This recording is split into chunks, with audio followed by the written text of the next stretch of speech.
कभी कभी अगर जिंदगी में कहीं अटकलियों में पड़ रहे हो, कहीं तुम्हें ऐसा लग रहा है कि मैं बहुत अटकलियों से निकल रहा हूं, एक समस्या पूर्ण होती है, दूसरी समस्या पड़ जाती है, दूसरी समस्या पूर्ण होती है, तीसरी समस्या पड़ जाती है, तीसरी समस्या पूर्ण होती है, चौथी पड़ जाती है, तो एक काम जरूर करना कि बेलपत्री के वृक्ष के नीचे बेलपत्री की जड़ में लाल चंदन का पानी 1 लोटा प्रत्येक सोमवार को चढ़ाना प्रारंभ कर दीजिए। अपने आप अटकलें सुलझना प्रारंभ हो जाएगी अपने आप।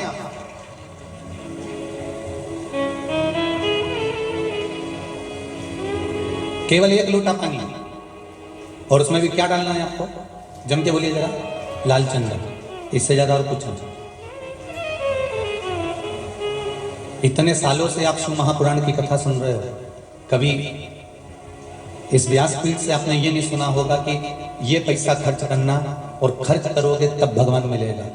जब भी इस व्यासपीठ से शिव महापुराण का कोई उपाय अगर आपको स्कंद पुराण में से, लिंग पुराण में से, पद्म पुराण में से, ब्रह्मवेत्ता पुराण में से, देवी भागवत में से, लिंग पुराण में से, नर्मदा पुराण में से अगर कुछ निकाल कर बताया है तो केवल इतना बताया है कि जो आपके घर में सामग्री होती है, जल होता है, बेलपत्र होता है, या चावल होता है, या पुष्प होता है, उसी से हम शिव जी को रिझाएं। हो तो शिव को चढ़ा दो, शक्कर हो तो शिव को चढ़ा दो, शहद हो तो शिव को चढ़ा दो, पंचामृत हो तो शिव को चढ़ा दो, ये भी ना हो तो 1 लोटा जल चढ़ा दो, जल भी ना हो तो 1 बेलपत्री चढ़ा दो, बेलपत्री भी ना हो तो मंदिर की ही बेलपत्र उठाकर धोकर फिर मंदिर में चढ़ा दो, वो भी ना हो तो 3 बार ताली बजा दो, वो भी ना हो तो बम बम भोले बोल दो, और वो भी ना हो तो मंदिर के बाहर से जब निकल कर जाओ तो शंकर के मंदिर का शिखर दर्शनम कर जाओ। शिखर दर्शनम सर्व पाप नाशनम, शिखर का दर्शन कर जाओ।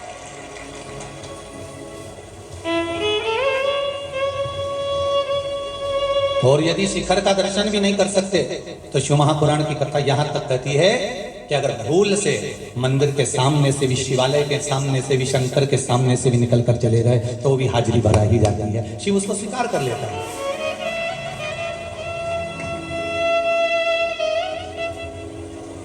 भगवान शंकर उसको स्वीकार कर लेते हैं।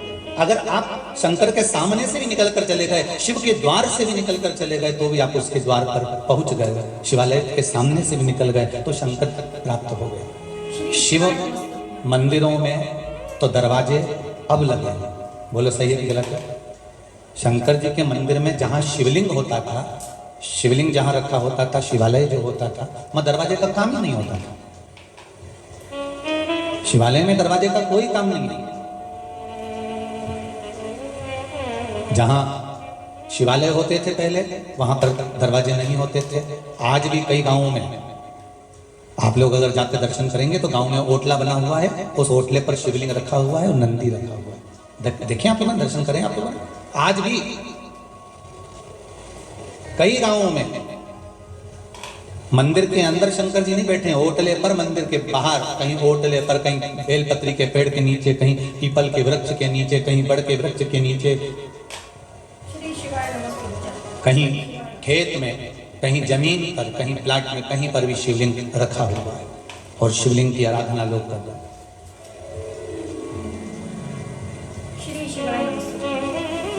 तीन चीजें याद रखना, शंकर के मंदिर में पट नहीं होता, शंकर के हृदय में कपट नहीं होता, और शंकर के भक्त के मन में जिंदगी भर खटर पटर नहीं होता। शिव के मंदिर में पट नहीं होता, शंकर के हृदय में कपट नहीं होता, और शंकर का जो भक्त होता है उसके जीवन में कभी खटपट नहीं होता। वो शिव का भक्त शिव का होता है। कुबेर भंडारी की इस धारा को आप सब आज शाम को प्रसाद पाकर इस भूमि को प्रणाम कर जाइए।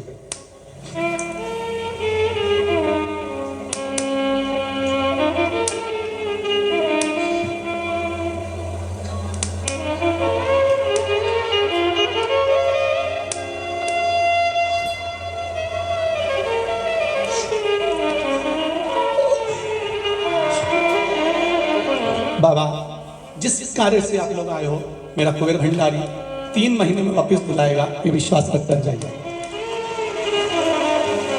3 महीने में आपको फिर आना, फिर बुलाएगा, विश्वास रख कर जाइए।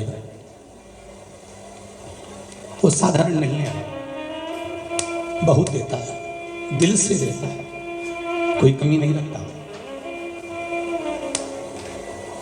हमने भी नहीं सोचा था कि आप इतनी संख्या में आ जाओगे। हमें तो लगा था बच्चों के एग्जाम है, परीक्षाएं हैं, शादी विवाह है, सब अपने अपने घर से कथा का लाभ लोगे, पर विश्वास नहीं था कि शंकर आपको यहाँ लेकर जाएगा, मेरा शिव आपको ले आएगा, ये विश्वास नहीं था। शंभो शरणे घड़ी मांगू घड़ी रे घड़ी दुख काटो दया करी निदर्शन आपो। भगवान शिव को घड़ी है, उसकी दया बड़ी विचित्र है, उसकी करुणा बड़ी विचित्र है, बहुत करुणा करता। और इतनी करुणा उसमें भरी हुई है, इतनी दया उसमें भरी हुई है कि वो करुणा का सागर है। पानी में कोई गिर गया, पानी में कोई डूब गया, पानी में गिरने से कभी कोई नहीं मरता। कोई पानी में गिरने से मरा है? पानी में गिरने से कभी कोई नहीं मरता। अगर मरता है तो वो मरता है जिसको तैरना नहीं आता। पानी में गिरने से कोई नहीं मरता, मरता वो है जिसको तैरना नहीं आता। अगर संसार सागर में आप जन्मे हो, भव सागर में आप जन्मे हो, इस संपूर्ण संसार में आपका जन्म हुआ है, तो संसार की थोड़ी थोड़ी समस्याओं से निपटना अगर आपको आता है तो आप भव सागर पार कर सकते हो, संसार सागर से आप पार कर सकते हो। आप उतर जाओगे संसार सागर से, आप उतर जाओगे भव सागर से। बस केवल आपको थोड़ा सा संसार में आए हो, दुख आएगा, तकलीफ आएगी, कष्ट आएगा, रोग आएगा, बीमारी आएगी, ये दुनिया भर का जो कष्ट, बीमारी, रोग, तकलीफ है, ये सब आना है, सब मिलना है, क्योंकि मनुष्य की देह मिली है, मनुष्य का शरीर मिला है, और मानव का यदि शरीर मिला है तो ये कष्ट, ये रोग, ये तकलीफ, ये बीमारी, ये दुख, ये मनुष्य के जीवन में चलना है। और कोई महाराज आपसे कह दे जीवन में आकर, कोई महाराज ऐसा मिल जाए और वो कह दे कि आपके सारे दुख समाप्त कर दूंगा, 1 मिनट में बस भभूति घुमाऊं, उन्हें फूंक मार दूं, सब साले जाए, तो कभी नहीं हो सकता। एक बात जरूर याद रखना कि हमारे भीतर हमारे कर्म का भोग हमको भोगना है। मत बुरे कर्म कर बंदे वरना पछताएगा, भगवान की आंखों से तू बच नहीं पाएगा, तू बच नहीं पाएगा। अरे ओ अज्ञानी मत करना दानी, तेरे कर्म का फल भी तू ही पाएगा, जैसा किया तूने तेरे आगे पाएगा। अरे ओ अज्ञानी मत करना दानी, तेरे कर्म का भोग तुझे भोगना है।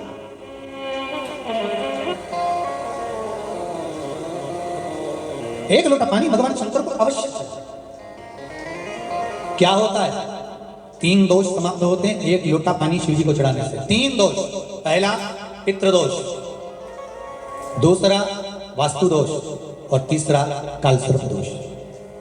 जब हम घर में से जल लेकर जाते हैं तो हमारे घर का पानी जब जाता है तो घर का जो वास्तु केंद्र होता है वो रसोई घर होता है।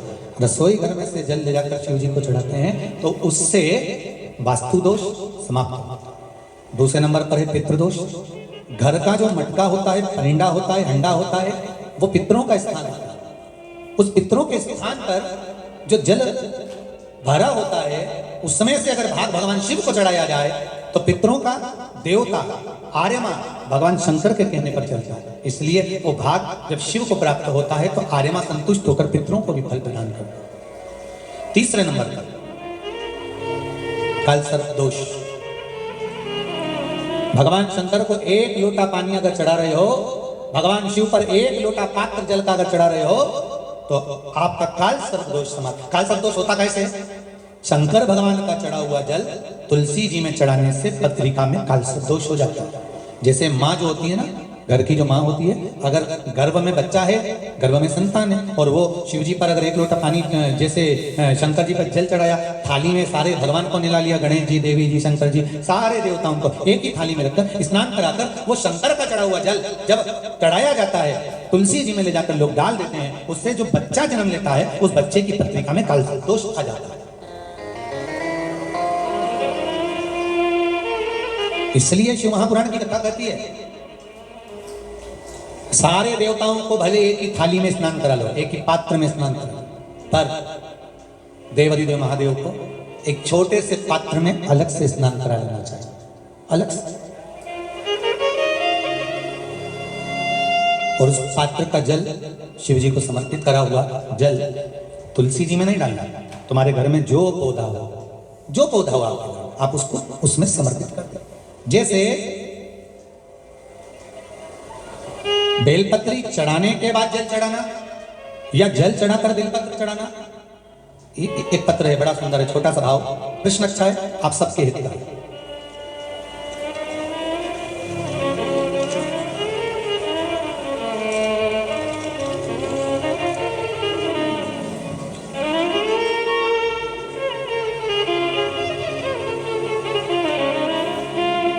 अरुणा जी अग्रवाल जयपुर, झरना जी अग्रवाल जयपुर राजस्थान से इन्होंने प्रश्न किया है, गुरुदेव दूध, कच्चा दूध केवल शिवलिंग पे चढ़ाना चाहिए या पूरे शिव परिवार पे चढ़ाना चाहिए? प्रश्न अच्छा है। और शिव महापुराण की कथा, रुद्राक्ष उत्सव चल रहा है तो आप उसको समझें। दूध केवल शिवलिंग पे चढ़ाना चाहिए या जो शिवलिंग के आसपास में सभी परिवार विराजमान होता है उस पे भी चढ़ाना चाहिए? अगर लिंग पुराण आप उठाकर देखेंगे तो लिंग पुराण में एक बड़ा सुंदर संवाद आता है जिसमें धूप, पीले कलर के शिवलिंग का वर्णन आता है, सफेद, लाल, पीला और काला, ये शिवलिंग का आपको पहले वर्णन करा है। ब्राह्मण सफेद मट्टी का शिवलिंग बनाता है, वैश्य पीली मट्टी का शिवलिंग बनाता है, क्षत्रिय लाल मट्टी का शिवलिंग का निर्माण करता है, शूद्र काली मट्टी का शिवलिंग का निर्माण करता है। काली मिट्टी के शिवलिंग का निर्माण करता है। ये जो वर्णन किया गया है कि उसमें लिंग पुराण के अंतर्गत एक पीले शिवलिंग का वर्णन आता है कि पीला जो शिवलिंग होता है उस शिवलिंग का भाव कितना सुंदर बताया गया है। उसमें व्याख्यान वर्णन में आप अगर पढ़ेंगे देखेंगे लिंग पुराण के अंतर्गत तो उसमें आता है कि दूध जब आप देव अधिदेव महादेव के शिवलिंग पर समर्पित करते हो तो शिव महापुराण की कथा करती है, लिंग पुराण कथा करती है, नर्मदा पुराण, स्कंद पुराण, पद्म पुराण, अग्नि पुराण, सारी पुराणे वर्णन करती है, वराह पुराण, ब्रह्मवेत्ता पुराण, ये जितनी पुराणे सब वर्णन करती है कि जब हम शिवलिंग पर हम दूध चढ़ाते हैं तो केवल शंकर भगवान के शिवलिंग पर दूध चढ़ा देने से संपूर्ण परिवार पर दूध चढ़ जाता है। अलग से हमें कहीं चढ़ाने की जरूरत नहीं, अलग से हमें कहीं दूध ले जाकर चढ़ाने की जरूरत नहीं कि हमें गणेश जी को अलग से चढ़ाना पड़ेगा, देवी जी को अलग से चढ़ाना पड़ेगा, कार्तिकेय जी को अलग से चढ़ाना पड़ेगा या नंदी को अलग से चढ़ाना पड़ेगा। तो जो प्रश्न करा है झरना जी अग्रवाल जी ने, जयपुर राजस्थान से हैं, सुंदर प्रश्न करा है और ये आपको ज्ञात होना चाहिए कि शंकर भगवान पर चढ़ाया गया थोड़ा सा भी दूध जल जो हम भगवान शिव को समर्पित कर रहे हैं वो केवल शिव के लिए नहीं रहता, केवल भगवान शंकर के लिए नहीं है, वो स्वयं 33 कोटि देवताओं को समर्पित हो जाता है, स्वयं 33 कोटि देवताओं को अलग से देने की जरूरत नहीं है।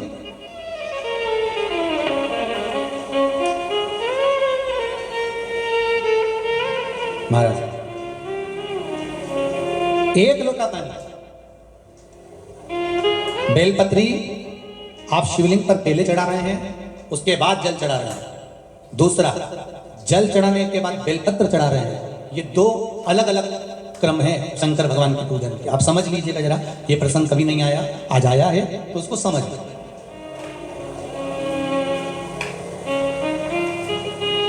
पहले बेलपत्र, उसके बाद में जल जो चढ़ाया जाता है ये रोग मुक्ति के लिए चढ़ाया जाता है। काय के लिए चढ़ाते हैं? रोग के कारण, रोग मुक्ति के। जैसे कोरोना महामारी के अंतर्गत अपन सब ने स्मरण किया ऑनलाइन शिव महापुराण में कि एक वर्णन किया था कि अगर ज्यादा स्वास्थ्य गड़बड़ हो रहा है तो एक लोटा दूध था और एक लोटा पानी बेलपत्र रखकर फिर चढ़ाने का उस समय पर वर्णन किया था। आप लोगों ने, कई लोगों ने उसको किया था और उसका लाभ आपको मिला। उसी तरह आप शिव मंदिर में जाकर दर्शन करेंगे तो दो चीजें अपने को दर्शन करने को मिलेगी। एक भक्त आता है शंकर जी के मंदिर में, लोग भाव से पहुंचते हैं तो पहले वो क्या करते हैं, पहले बेलपत्री चढ़ा देते हैं फिर जल चढ़ा देते हैं। और एक भक्त जो शिव मंदिर में पहुंचता है पहले जल चढ़ाता है फिर बेलपत्र चढ़ाता है। दोनों का अलग अलग क्रम है, दोनों का अलग अलग भाव वर्णन है। पहला, अगर बेलपत्र चढ़ाया है और उसके बाद अगर शंकर भगवान पे जल चढ़ा रहे हो तो ये रोग मुक्ति के लिए होता है। जैसे बड़े रोग किसी को हो जाए, रोग किसी को घेर ले तो वो बेलपत्री चढ़ाने के बाद फिर जल चढ़ाएगा तो उसको रोग थम जाएगा और फिर वो रोग आगे नहीं बढ़ेगा, आगे नहीं बढ़ेगा। रोगों को थामने के लिए बेलपत्री पहले फिर जल। और जब कुछ कार्य के लिए आप, सिद्धता के लिए आप, अच्छे कार्य के लिए आप, मन की प्रसन्नता के लिए, आनंदता के लिए आप शिव आराधना कर रहे हो, आप शंकर की आराधना कर रहे हो तो आप जल चढ़ाकर फिर बेलपत्री चढ़ाए, उसका लाभ आनंद में। आपने जल चढ़ाया उसके बाद बेलपत्र चढ़ाया। बस एक बात का स्मरण आपको होना चाहिए शिव महापुराण का कि जब भी आप भगवान शंकर को बेलपत्र चढ़ाते हैं, बेलपत्र समर्पित करते हैं, बेलपत्र समर्पित करते समय प्रयास करा करें कि ये बेलपत्र को जब भी आप समर्पित करें प्रयास करें कि बीच की जो पत्ती होती है बेलपत्र की, मध्य की जो पत्ती होती है उसको अंगुष्ठ से पकड़ा जाए। उसके बाद में आप फिर बेलपत्री को शिव पर समर्पित करें, प्रयास करिए। बेलपत्र जो हम भगवान शंकर को समर्पित करते हैं उसका मध्य जो भाग होता है बेलपत्री का, जो तीन देवताओं का मध्य जो भाग होता है उसको पकड़कर बेलपत्री को शिव को समर्पित करना चाहिए। पूर्व की कथाओं में यह भी वर्णन किया है कि बेलपत्री की डंडी का मुख कहां होना चाहिए। पूर्व की कथाओं में यह भी बताया गया है कि बेलपत्री की तीनों डंडियों के बीच में, तीनों पत्तियों के बीच में जो खाली जगह होती है, डंडी होती है, उसका क्या महत्व है ये पूर्व की कथा में पहले बता चुके। पर आज जो क्रम चल रहा है कथा का उसमें अपन जो समझ रहे हैं वो ये होना चाहिए कि आप किस कामना से जल चढ़ा रहे हैं तो पहले बेलपत्र चढ़ेगी फिर जल चढ़ेगा। आप कार्य सिद्धि के लिए चढ़ा रहे हैं पहले जल चढ़ेगा फिर बेलपत्र चढ़ेगी। और यदि कोई विशेष कार्य है आपका जो आपको भगवान शंकर से जाकर कहना है, कोई विशेष कार्य, जैसे ब्रह्मलोक में ब्रह्मा है, वैकुंठ में भगवान विष्णु है, पर संसार सागर में, ब्रह्मांड में, मृत्यु लोक में अगर कोई देव है तो वो देव अधिदेव महादेव, वो देव अधिदेव महादेव, दूसरा है।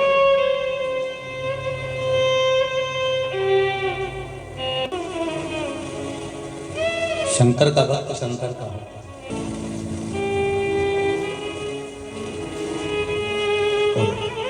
उसके सिवाय हो नहीं सकता।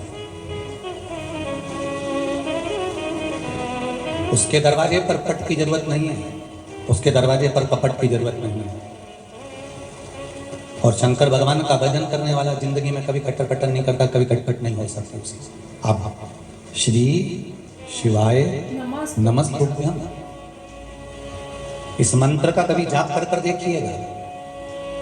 हमने कई बार कहा है अगर व्यापार भी ना चले तो दुकान की गादी पर बैठकर भी आप इस मंत्र को जप कर देखिएगा, वो आने को तैयार। बिना व्यवहार के तो आज के जमाने में कोई नहीं आता रे भाई। तुम अपने रिश्तेदारों को बुलाकर देखना, तुम अगर मीठा बोलोगे, प्रेम से बोलोगे तो कोई आएगा भी और टिकेगा भी। अरे मेहमानों को भी जान जाओ, तुम तो छोटे से छोटे बच्चों को भी देखो, अगर प्रेम दोगे तो आपकी गोदी में बैठेंगे और नी दोगे तो उठे और चले। चलो अच्छा वो भी जान दो, राम कथा को उठाकर देख लीजिए। माता कौशल्या,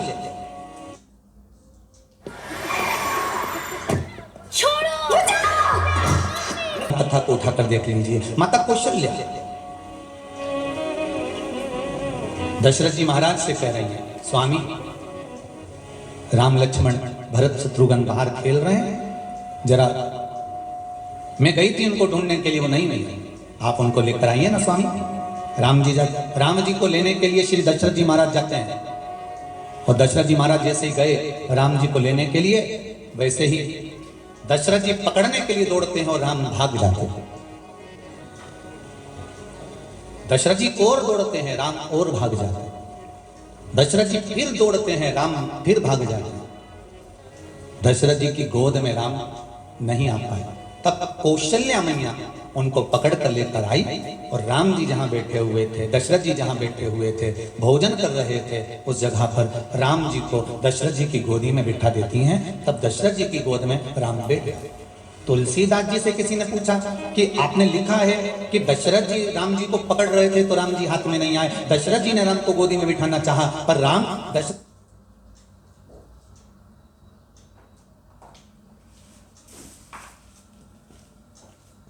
की गोद में जब राम को बिठाया तब राम दशरथ जी की गोद में बैठ गए थे। ऐसा कैसे हो गया? तब तुलसीदास जी कहते हैं जब राम को पकड़ने के लिए दशरथ जी गए थे तब उनके मस्तक पर मुकुट रखा हुआ था और अहंकार का मुकुट जब तक तुम्हारे माथे पर रहेगा मेरा राम कभी नहीं मिल सकता।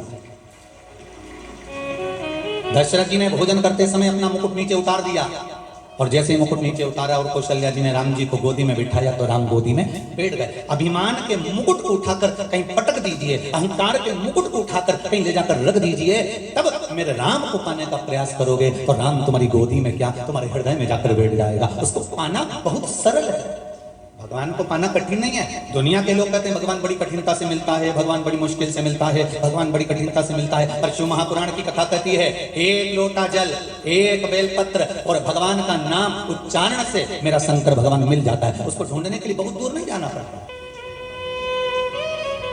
उसको पाना बहुत कठिन नहीं है, उसको पाना बहुत सरल है। क्या चाहिए मेरे भगवान को? तुम कितने बड़े करोड़पति हो, तुम कितने बड़े धनपति हो, तुम्हारे पास में अरबों का धन है, तुम्हारे पास में करोड़ों का धन है, तुम्हारे पास में कितना सोना, कितना चांदी, कितनी अंबारियां, कितनी फैक्ट्रियां, कितनी दुकान, कितना व्यापार है, तुम्हारा बेटा डॉक्टर है कि कलेक्टर है कि एसपी है कि डीएसपी है, तुम्हारा बेटा मंत्री है कि संतरी है कि कलंतरी है, किसी को नहीं मालूम। उसको क्या करना? किसी को भी मतलब है क्या तुम्हारे से? अब जब तुम्हारे पड़ोसी को, तुम्हारे रिश्तेदारों को तुम्हारे धन से कोई मतलब नहीं होता, समझो जरा। आप में से कितने लोग हैं जो अपने पड़ोसी को 2-4 लाख रुपए दे देते हैं हर महीने? तो देता है? 5-10 हजार कोई देता है? 20-25 हजार कोई देता है? नहीं। एक स्टील का थाली डब्बा जाता है ना लड्डू भरा के, तो वो भी 25 हजार मांग लेती, डब्बा रेगी है, दे देना जरा। विचार करिए जरा। जब एक व्यक्ति को अपने पड़ोसी से आशा नहीं है कि ये मेरे पास में रहता है तो ये मुझे करोड़ दे देगा, करोड़ों का धन लाकर, लाखों का धन लाकर दे देगा, मुझे पूंजी लाकर दे देगा। तुम्हारे पास में कितना आ रहा है तुम्हारे पड़ोसी को उससे मतलब नहीं रहता। पड़ोसी ये सोचता है कि मेरे पास क्या आया वो मेरा बहुत है। जब एक पड़ोसी को पड़ोसी के धन से मतलब नहीं है तो परमात्मा ने तुमको पैदा करा, धन उसने दिया, दौलत उसने दी, सत्ता उसने दी, तुम क्या लेकर आए थे जब पैदा हुए थे? क्या लेकर आए थे? चाहे आप हो चाहे हम हो, माता के गर्भ से जब जन्मे थे तो ये भी नहीं मालूम था कि अच्छे घर में पैदा हो जाएंगे, ये भी नहीं मालूम था कि पूरा शरीर अच्छा मिल जाएगा, ये भी नहीं मालूम था कि परिवार अच्छा मिल जाएगा, ये भी नहीं मालूम था कि घर अच्छा मिल जाएगा। भगवान को तो तुम्हें रोज प्रतिदिन 24 घंटे धन्यवाद देना चाहिए, हर पल हर घड़ी हर क्षण में कि हे परमात्मा तूने अच्छा हुआ हमारा शरीर अच्छा बनाया। कहीं एक आध निपटा निपटू देता तो अच्छा नहीं लगता। भगवान तूने शरीर अच्छा दिया, भगवान तूने मेरा घर अच्छा दिया, तूने मुझे अच्छे कुल में पैदा करा, भगवान को धन्यवाद देना चाहिए कि मेरा कुल मेरा परिवार तूने अच्छा दिया। भगवान को धन्यवाद देना चाहिए मेरा पति अच्छा मिला, मेरी पत्नी अच्छी मिली, मेरे बच्चे अच्छे मिले। भगवान को धन्यवाद देना चाहिए हर पल में कि तूने बहुत खाने के लिए रोटी पेट भर कर दी है, भगवान तुझे धन्यवाद है। और भगवान को धन्यवाद देना चाहिए कि तेरी कृपा हुई इसलिए मेरा भारत की भूमि पर जन्म हुआ, ये तेरी कृपा से हुआ, ये तेरी कृपा हुई कि मैं भारत की भूमि पर जन्मा, और ये तेरी कृपा हुई कि मुझे हिंदू धर्म मिला, ये तेरी कृपा हुई कि मैं सनातनी बनकर पैदा हुआ, ये तेरी कृपा से हुआ। मेरी दूसरे की कोई इतनी सामर्थ्यता नहीं, ये तेरी कृपा से हुआ।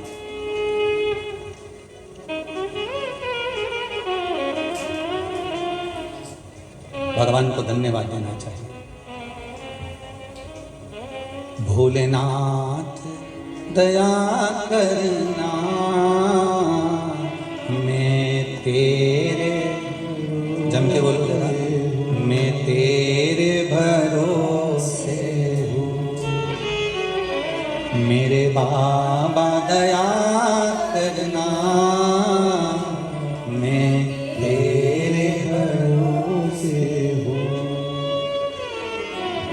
ना घर के भरोसे हूँ, ना परिवार के भरोसे हूँ, ना घर के भरोसे हो, ना परिवार के भरोसे हो। भोलेनाथ दया करना, मैं तेरे भरोसे हूँ। भोलेनाथ दया करना, मैं तेरे भरोसे हूँ। जो मेरे शंकर के भरोसे पर हैं वही दोनों हाथों से ताली लगाकर प्रेम से कहो, भोलेनाथ दया करना, मैं तेरे भरोसे हूँ। भोलेनाथ दया करना,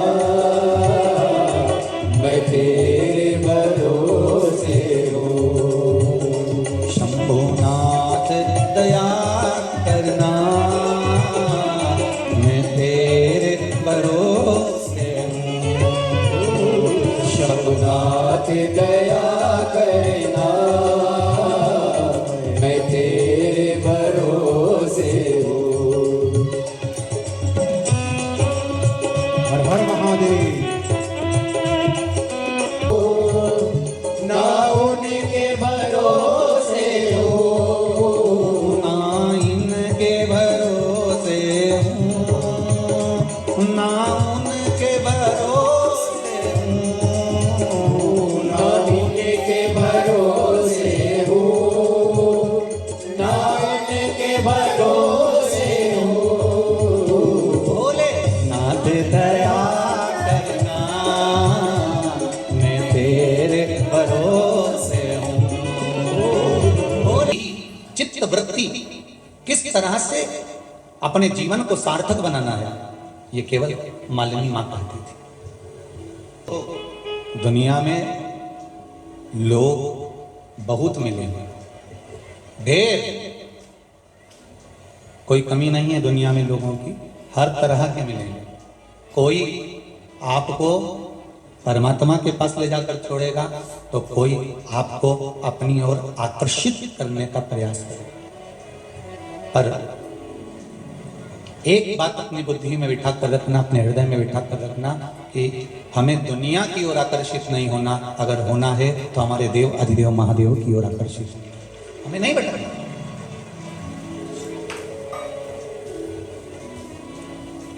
श्री गणेश जी महाराज की दाई मां, आपको मालूम होगा कि गणेश जी को हाथी का जो मुख लग गया था, जब गणेश जी को हाथी का मुख लग गया, और गणेश जी को जब हाथी का मुख लग गया तब उनका पालन करने वाली एक मां अलग से थी, एक मां अलग से थी उनका पालन करने वाली, जिसका नाम था मालिनी। क्या नाम था? जम के बोलो जरा, मालिनी। ये गणेश जी के, जैसे पार्वती मैया गणेश जी की माता हैं, तो ये गणेश जी को लालन पालन करने वाली, उनको भोजन कराने वाली, उनका श्रृंगार करने वाली, और उनको अच्छी बुद्धि चित्त तरह से अपने जीवन को सार्थक बनाना है, ये केवल मालिनी मां कहती थी। अब देखिए, गणेश जी का मुख हाथी का था तो मालिनी का मुख भी हाथी का था। काय का मुख था इनका? हाथी का। मत्स्य पुराण में, विष्णु धर्मोत्तर पुराण में, नवदुर्गा उपनिषद में ये गणेश जी महाराज की धाय माई की कथा आती है।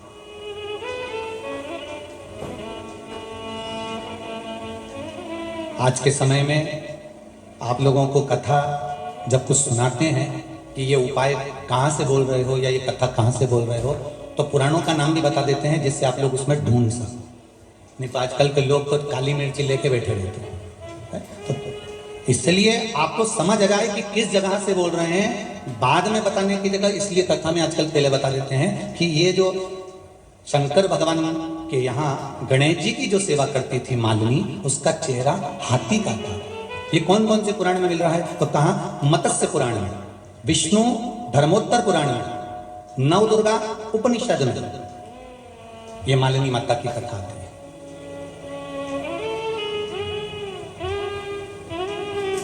कैसी है मालिनी? कौन है ये?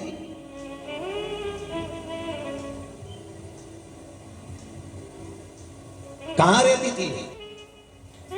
अभिमुक्त नगरी में, काशी। अभिमुक्त का मतलब क्या है? जहां जीव जाता है और मुक्त हो जाता है। और काशी अभिमुक्त इसलिए है कि पूरा ब्रह्मांड, पूरी पृथ्वी जब कली काल घोर आ जाएगा, सब जगह से सब कुछ नष्ट हो जाएगा, तब ये पृथ्वी जब जल में डूबती है, सब जब नष्ट हो जाता है, सब नष्ट हो जाता है, पर काशी कभी नष्ट नहीं होती, वो अजर और अमर बनी है।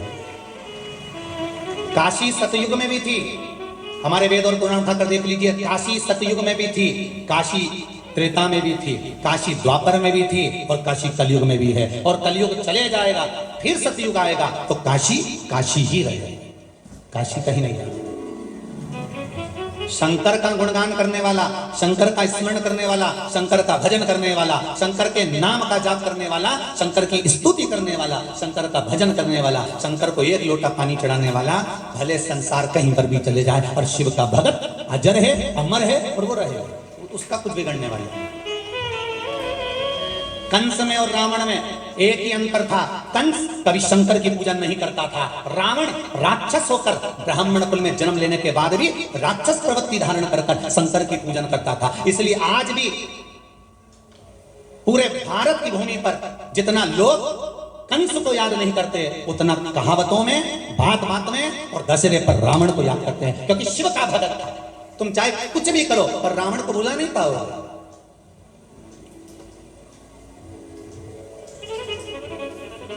क्यों? और अगर रावण को बुला भी दोगे तो शंकर की कई स्तुतियां रावण ने गाई है, जिनको ब्राह्मण जन पूजन में गाते हैं। बुलाओ, शिव भक्त को नहीं बुला, शंकर के उपासक को आप नहीं बुला सकते। काशी अभिमुक्त है, काशी अजर और अमर है, और अभिमुक्त नगरी काशी है। ये मालिनी बड़ी सुंदर है। एक सतयुग की बात नहीं कर रहे हैं, कोटि कोटि हजारों हजार सतयुग निकल गए थे, हजारों हजार सतयुग। उस समय की बात है। मालिनी काशी में रहा करती थी। एक काम करती थी, आप भी समझ लेना जरा, कि अगर कहीं आप रह रहे हो और शिव की आराधना में लगे हो तो तुम्हारी भी गति नहीं बिगड़ने वाली। मालिनी काशी में रहती थी, गंगा का स्नान करती थी, और एक लोटा गंगा जल भरकर बेलपत्री के वृक्ष की पत्ती को लेकर बेलपत्री के वृक्ष के नीचे ही रखकर उस पे जल शिव जी के नाम से समर्पित करती थी। अभी आपको कल भी कहा था, परसों भी कहा था कि कंकर शंकर है। तो मैं भगवान को ढूंढने के लिए बहुत दूर नहीं जाता। कैलाश पर जाकर भी हमें भगवान को ढूंढने के लिए नहीं जाना कि कैलाश पर जाकर बैठ जाओ। लोग कहते हैं कि ठंडाई में जाकर बैठ जाओ, केदारनाथ में जाकर बैठ जाओ, कैलाश पे जाकर बैठ जाओ तो शिव जी मिल जाएंगे। हमें कैलाश नहीं जाना, हमें ठंडे में जाकर नहीं बैठना, हमें ठंडे को हृदय में लाकर बिठाना है। अपने हृदय को इतना ठंडा कर लीजिए, इतना कूल कर लीजिए कि भगवान भी सोचे कि इतनी ठंडाई तो मुझे यहां मिल रही है, क्यों ना वहां जाऊं, क्यों ना वहां जाऊं।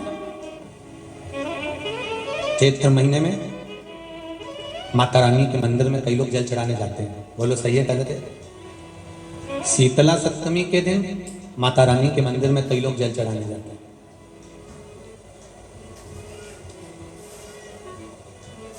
तुलसी में प्रतिदिन कई लोग जल चढ़ाते हैं। पीपल के वृक्ष के नीचे कई लोग जल चढ़ाते हैं। आंवले के वृक्ष के नीचे कई लोग जल चढ़ाते हैं। उनने कहां से सीखा?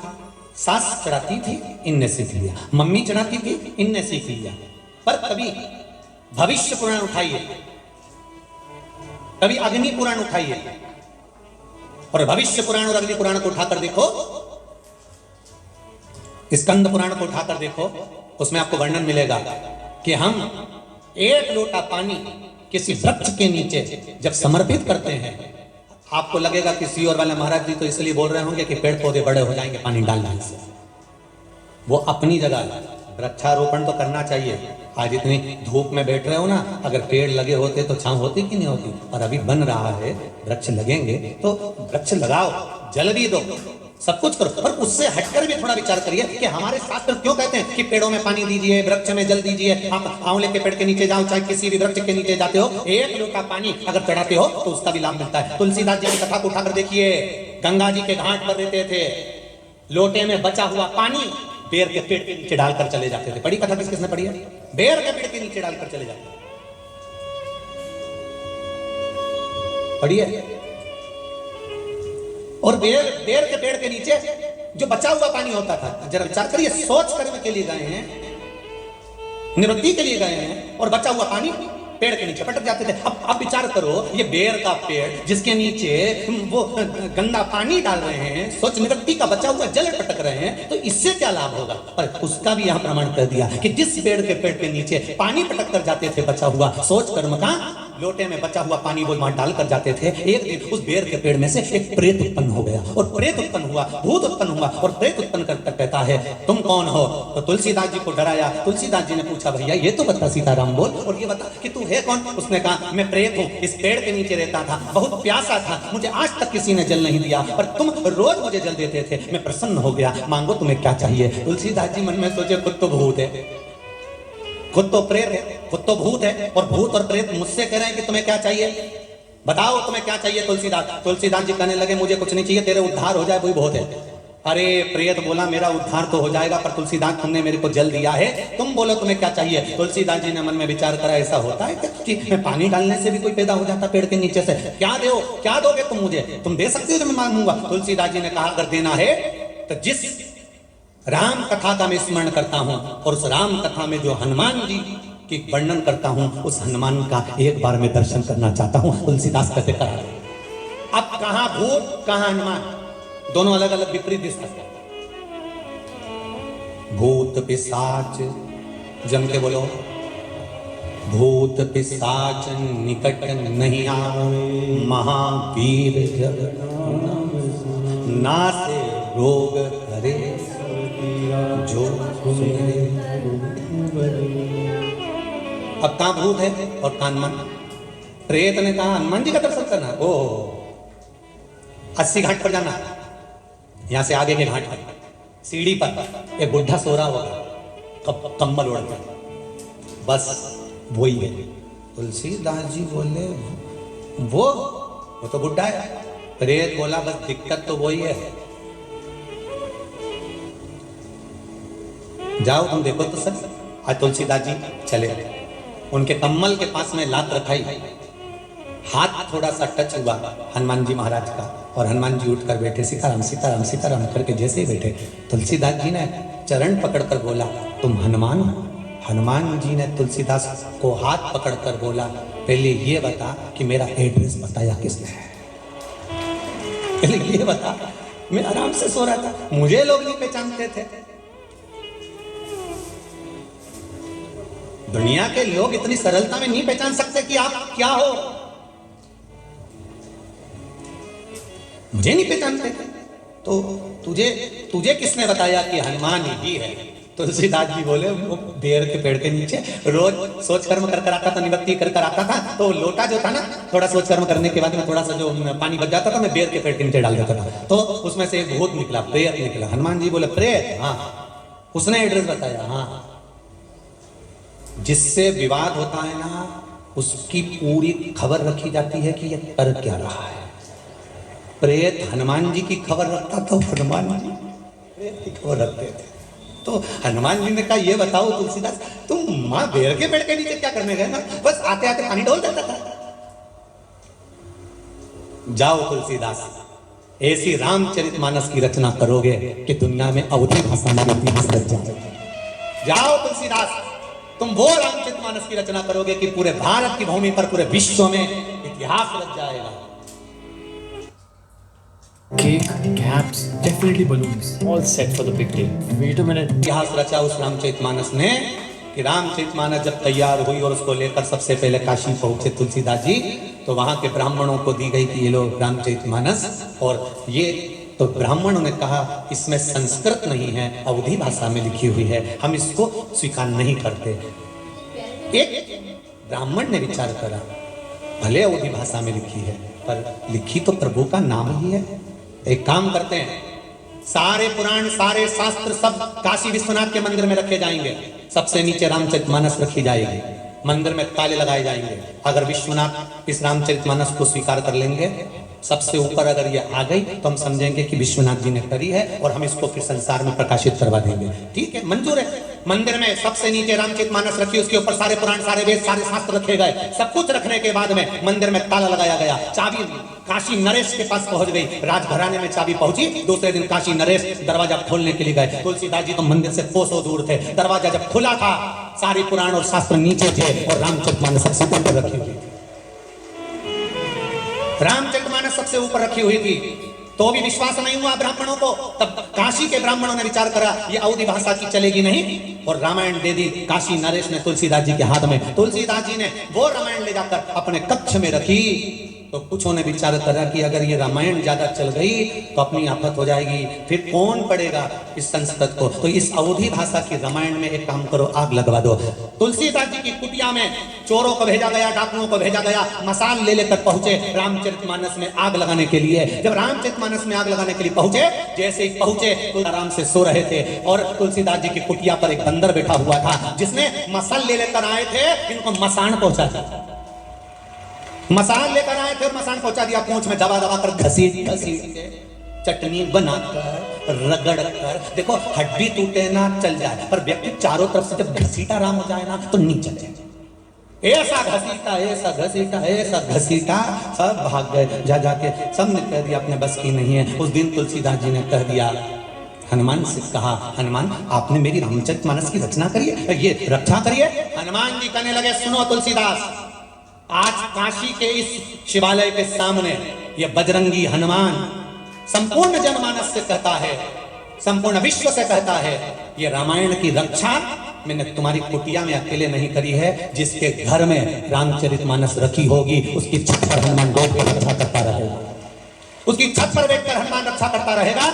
ये हनुमान कहीं जाने वाला नहीं है, सारा संसार उलट पलट हो जाएगा, हनुमान कहीं नहीं जाएगा। इसलिए आज भी हनुमान जी महाराज पूरी ब्रह्मांड में पृथ्वी पर है, कहीं नहीं जाते। तुमसे भी निवेदन है, घर में रामायण नहीं हो तो एक गीता प्रेस गोरखपुर की खरीद के लाल कपड़ा में लपेट के उसकी रोज 2 चौपाई पढ़ो, अपने घर में धरो। तो ये जितने लोग कहते हैं ना, हमारे यहाँ नींबू पटक गया, मिर्ची पटक गया, हमारे यहाँ तो कोई नहीं पटकता, नहीं तो हम लिखते हैं ज्यादा पटक अचार डाल लेंगे, उसमें क्या दिक्कत है। कोई ज्यादा पटक देगा अचार डाल लेंगे, अगली बार कोई कार्यक्रम होगा तो बर्निया खोल के तुम्हें खिला लेंगे, उसको टेंशन है, उसमें क्या करें। जरा सा नींबू गिर गया उसमें झगड़ा करने पहुंच गए, मिर्ची गिर गई उसमें झगड़ा करने पहुंच गए, और बार बार विचार करे, अरे क्या होगा, क्या किसको रोइए, चादर तान के सोइए, आग लगे बस्ती में अपन रहो मस्ती में चकाचक रहे, क्या करना पड़ता। 24 घंटा टेंशन। हमारी दुकान पहले तो अच्छी चलती थी गुरुजी, अब नहीं चलती। पड़ोस में एक दुकान खुल गई, हमको तो लगता उसी ने कुछ करा होगा। ऐसे करने धरने वाले करते होते ना तो सबसे पहले मोदी पे करवाते, और वह अंबानी को नहीं छोड़ते, टाटा को नहीं छोड़ते। अगर विद्या करने वाले होते तो सबसे पहले इनको निपटवाते, अगर विद्या होती तो निपटाते ना। अकाल मृत्यु वो मरे जो काम करे चंडाल का, काल इसका क्या बिगाड़े जो काल का। शंकर की आराधना करने वालों का कौन बलवा करेगा, करते रहना। कोई चाहे नींबू पटके, कोई चाहे मिर्ची पटके, तुम एक काम करते रहो, हफ्ते में 1-2 बार शंकर जी के मंदिर जाते रहो। जैसे बैटरी को चार्ज करना रहता है, मोबाइल को चार्ज करना पड़ता है तो पिलक के पास जाना पड़ता है, अपने को चार्ज होना है तो शंकर जी के शिवलिंग के पास जाना पड़ेगा। कुछ नहीं, चार्ज होना है तो शिव के पास जाओ। और एकदम कभी डीपी कनेक्शन सही नहीं मिले, वोल्टेज अच्छा नहीं मिले तो शिव महापुराण में आ जाया करो। यहाँ जनरेटर चालू रहता 7 दिन तक, अपने आप जा, अपने आप।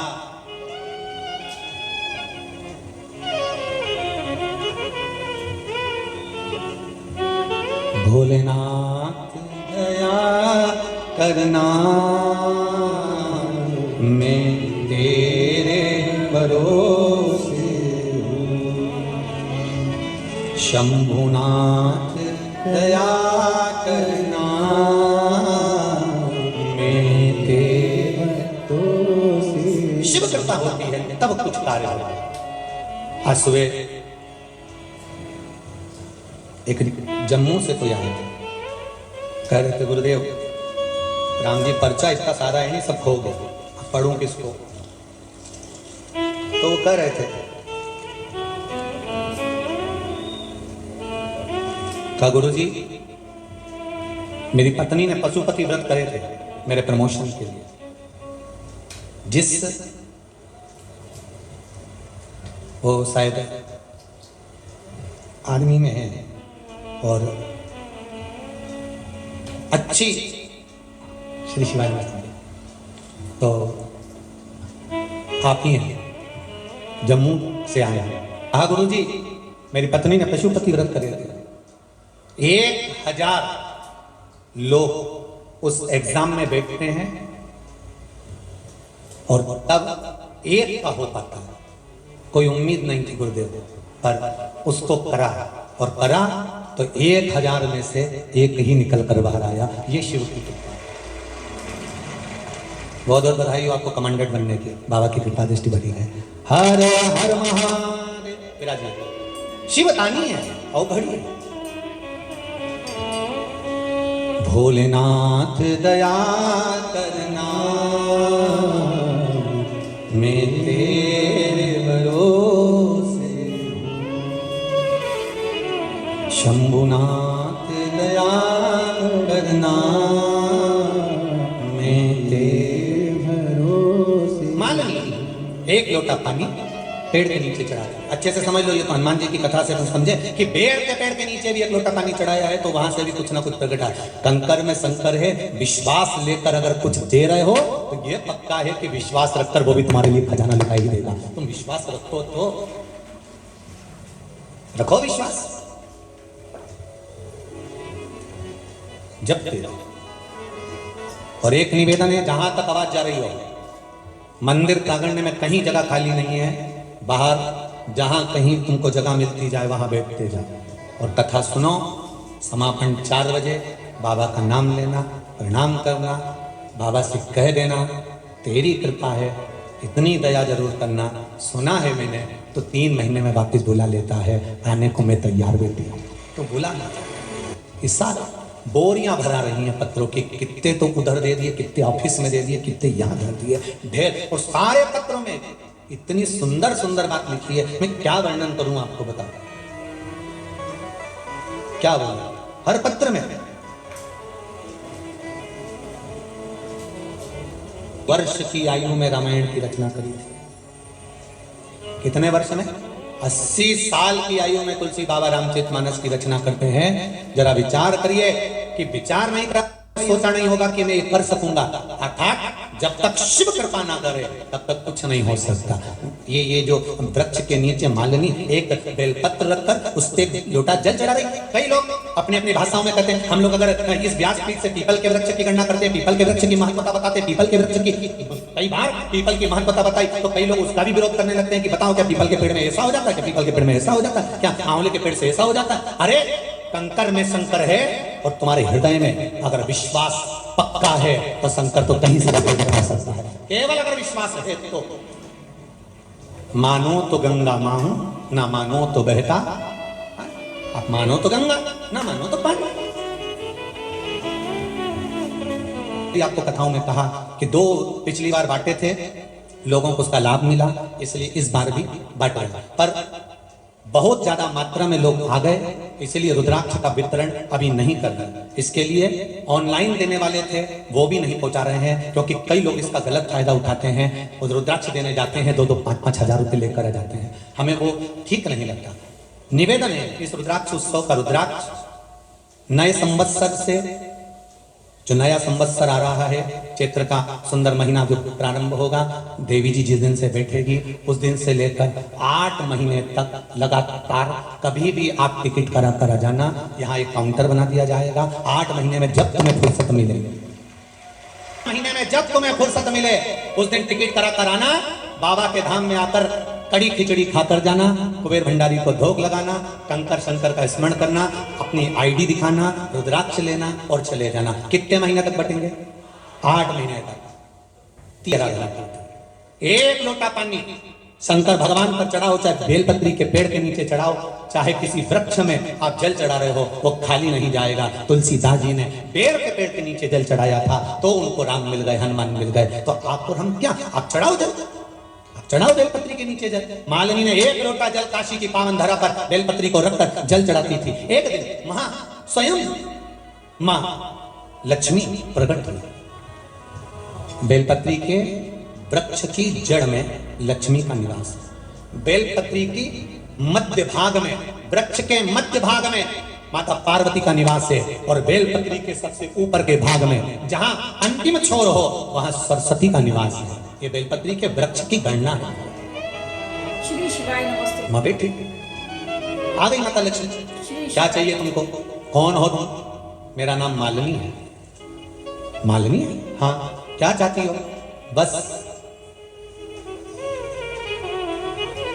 मैं जितनी बार जन्म लूं उतनी बार मुझे ये काशी मिले। जितनी बार जन्म लूं। और आप भी भगवान से प्रार्थना एक बात तो जरूर करना कि जितनी बार जन्म मिले हर जन्म में शिव महापुराण की कथा मिले। जब भी जन्म मिलेगा सेवा करेंगे, कहते तुमसे बाबा शरण पड़ेंगे। देना साथ हमारा बाबा बन करके तुम साथी, देना साथ हमारा बाबा बन करके तुम साथी। भोले तेरे नाम से गुजारा हमारा गुजारा। हे शिव, हे त्रिकालदर्शी, दुनिया बनाने वाले सब तेरी ही माया। दुनिया बनाने वाले सब तेरी, दुनिया बनाने वाले सब तेरी ही माया। दुनिया बनाने वाले सब तेरी माया। सूरज चांद सितारे सब कुछ तूने बनाया। सूरज चांद सितारे सब कुछ तूने बनाया। ओ सूरज चांद सितारे सब कुछ तूने बनाया। सूरज चांद सितारे सब कुछ तूने बनाया। आशीर्वाद तुम्हारा भोले हे संकट को हारे। आशीर्वाद तुम्हारा भोले हे संकट ये हारे। भोले तेरे नाम से गुजारा हमारा गुजारा हमारा। भोले तेरे नाम से गुजारा हमारा गुजारा हमारा। ओ बम बम भोलानाथ है हमारा तुम्हारा तुम्हारा हमारा। भोलेनाथ है हमारा तुम्हारा तुम्हारा हमारा। जय हो।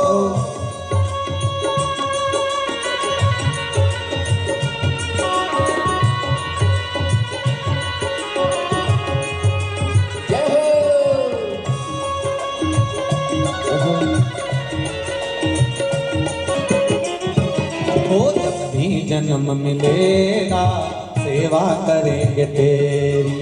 जब भी जन्म मिलेगा सेवा करेंगे तेरी। ओ जब भी जन्म मिलेगा सेवा करेंगे तेरी। जन्म मिलेगा सेवा सेवा करेंगे तेरी।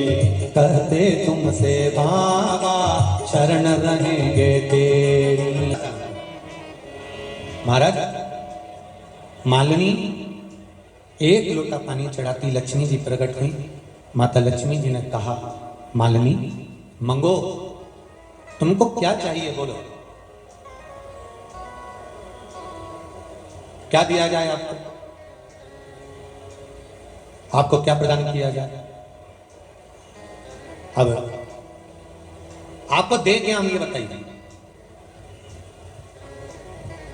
मालिनी ने कहा, अगर देना चाहती हो तो मुझे शिव धाम दे दीजिए, जितनी बार मैं जन्म लूं उतनी बार मुझे काशी मिले। आप भी बाबा से कह देना, जितनी बार जन्म लूं उतनी बार शिव महापुराण की कथा में, जितनी बार हमारा जन्म हो उतनी बार भगवान की कथा हमें प्राप्त होती है। जितनी बार केवल इतना मांगा कि मेरा जन्म जितनी बार हो मैं काशी में ही हो, काशी में ही मैं आऊं, ऐसी कृपा करना। ठीक। लक्ष्मी जी ने एक सुंदर बात कही, मैं दुनिया का सारा साज तुमको दे सकती हूं, सारा सुख तुमको दे सकती हूं, पर काशी का निवास मैं नहीं दे सकती। शंकर की कथा, शंकर के मंदिर में, शिवालय में प्रवेश, शंकर के 12 ज्योतिर्लिंग जहां विराजमान होते हैं उस नगरी में प्रवेश, शंकर के धाम में प्रवेश, और शंकर का कोई व्रत या उपवास या नियम जब तक शंकर कृपा नहीं करते तब तक दुनिया का कोई व्यक्ति नहीं कर सकता। ईश्वर हो, केदारनाथ हो, वेदनाथ हो, सेलम हो, नागेश्वर हो, 12 ज्योतिर्लिंग में, या शिव महापुराण की कथा में, या भगवान शंकर के शिवालय में, या शंकर का कोई व्रत आपकी सामर्थ्यता से नहीं हो सकता। ये सामर्थ्यता तो शिव की होती है, तब कर सकता है। अपनी सामर्थ्यता से कुछ नहीं हो सकता। जी कह रही है, मैं नहीं दे सकती काशी का निवास। फिर काशी का निवास कौन देगा? काशी का निवास तो स्वयं महादेव देंगे। क्या करना पड़ेगा? कुछ नहीं। अभी बेलपत्री नीचे थी, जल तुम ऊपर चढ़ा रहे थे। अब एक काम करो, इस बेलपत्री को लेकर जाओ, शिव जी के शिवलिंग पर चढ़ाओ और एक लोटा पानी शंकर को समर्पित करो, वो मिलेगा जरूर। कहते हैं वो मालिनी शंकर भगवान पर एक लोटा पानी बेलपत्र चढ़ाकर समर्पित करने लगी। समर्पित। आपको एक बात कही थी इससे पहली वाली कथा, और इसमें भी कहा पहले बेलपत्री चढ़ाकर जल चढ़ाया, मतलब कुछ मन में अभिलाषा है। जल चढ़ाकर बेलपत्र चढ़ाया मतलब आपका बस भगवान शंकर के प्रति भाव शुद्ध कर कर भगवान से मिलन का भाव है, निर्मलता का। वही करा, शिव जी का दर्शन हुआ। मांगो मालिनी, तुम्हें क्या चाहिए? मालिनी कहती है, बाबा हे शंभु, हे त्रिकालदर्शी, हे कैलाशी अविनाशी, हे मेरे शिव, हे मेरे ओ घड़ी, हे मेरे दयालु, कृपा करो। क्या चाहिए बोलो? मुझे काशी का वास चाहिए। शंकर भगवान मुस्कुरा के बोले, मेरा दर्शन हो गया, काशी का वास कर कर करेगी क्या? अब एक काम कर, तुम पार्वती जी की सखी बनो और चलो कैलाश पर निवास करो। जब शिव की कृपा होती है, शंकर की जब दया होती है, तो देखना नहीं कि क्या मिल रहा है। मेरा शंकर जब चोर को कुबेर बना सकता है, रावण को सोने की लंका दे सकता है, भस्मासुर को कंकण दे सकता है, तो वो आपको और हमको क्या नहीं दे सकता?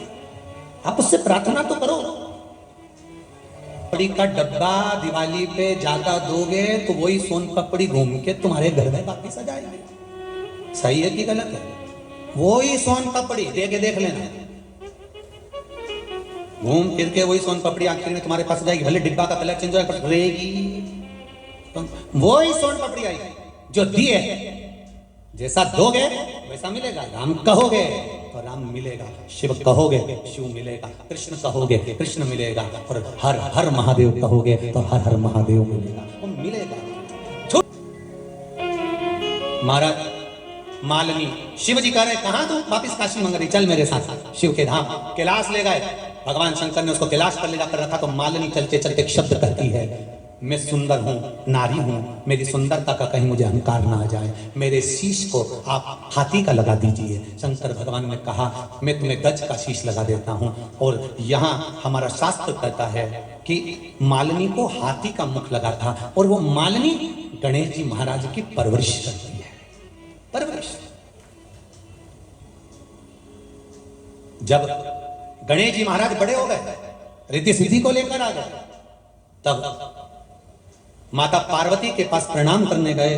तब मालिनी मां के पास पहुंचे और मालिनी मां से कहा, मां आज मैं बहुओं को लेकर आया हूं। मां ये रिद्धि, ये सिद्धि, ये आपको समर्पित कर रहा हूं। मालिनी ने एक जल का पात्र उठाया, उस जल के पात्र में रिद्धि और सिद्धि का मुख देखा।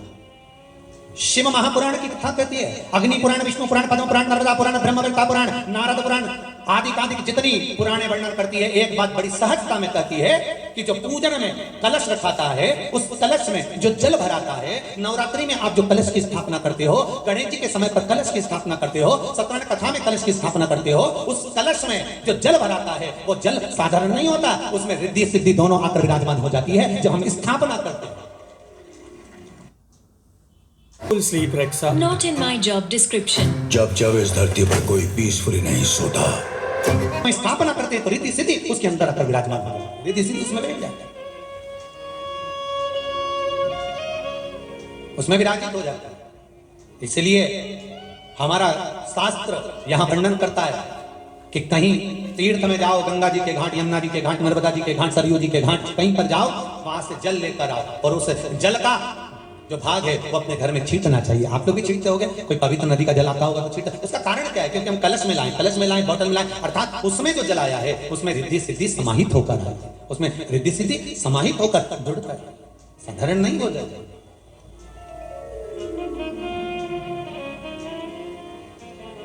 ए शंभु मेरे भोलेनाथ, ओ घड़दानी, त्रिकालदर्शी, कैलाश शिव, ये आप ही की कृपा, आपकी करुणा है। मैंने तेरे ही भरोसे हवा विच उड़ती जावांगी, बाबा डोर हथों छड्डी ना मैं कटी ना, तो छठी ना मैं कटी जावांगी। सतगुरु में तेरी पतंग, सतगुरु में तेरी पतंग, ओ बाबा मैं तेरी पतंग, ओ बाबा मैं तेरी पतंग, ओ भोले तेरी पतंग, ओ भोले तेरी पतंग, गुरुवर में तेरी पतंग, गुरुवर में तेरी पतंग। यह शंकर का गुणगान कहता है, उसके भरोसे मालिनी ने भगवान गणेश जी महाराज की सेवा का क्रम धारण करा। आज पिता के द्वारा डांटा गया पुत्र, गुरु के द्वारा डांटा गया शिष्य, सुनार के द्वारा पीटा गया सोना, ये सब आखिरी में सुंदर निखरे हुए बन ही जाते हैं, ये पक्का। कोई पिता यदि आपको डांट रहा है, कोई गुरु यदि आपको डांट रहा है, कोई आपको कुछ कह रहा है, तो उसमें आपका कुछ बिगड़ने वाला नहीं। उसमें अगर पिता अपने पुत्र को डांटता है, पिता अपने पुत्र को कुछ कहता है, पिता अपने पुत्र को अपशब्द कहता है, पिता अपने पुत्र को अगर मार, पुत्र की जिंदगी संवरती है। और में शिव महापुराण में 12 ज्योतिर्लिंग का स्मरण कराया, उसमें प्रथम ज्योतिर्लिंग का भाव वर्णन करते हुए सोमनाथ जी के पावन चरित्र का वर्णन किया गया। और सोमनाथ जी के पावन चरित्र का वर्णन कर कर कहा, चंद्र को काया का रोग हुआ, शिव जी ने दर्शन दिया। अगला वर्णन आता है मल्लिकार्जुन का, कार्तिक बाबा रुष्ट होकर चले गए और भगवान शंकर पार्वती उनको मनाने के लिए पहुंचे। फिर अगला वर्णन आया है महाकाल बाबा का, दूषण नाम के राक्षस का संहार भगवान शिव ने करा।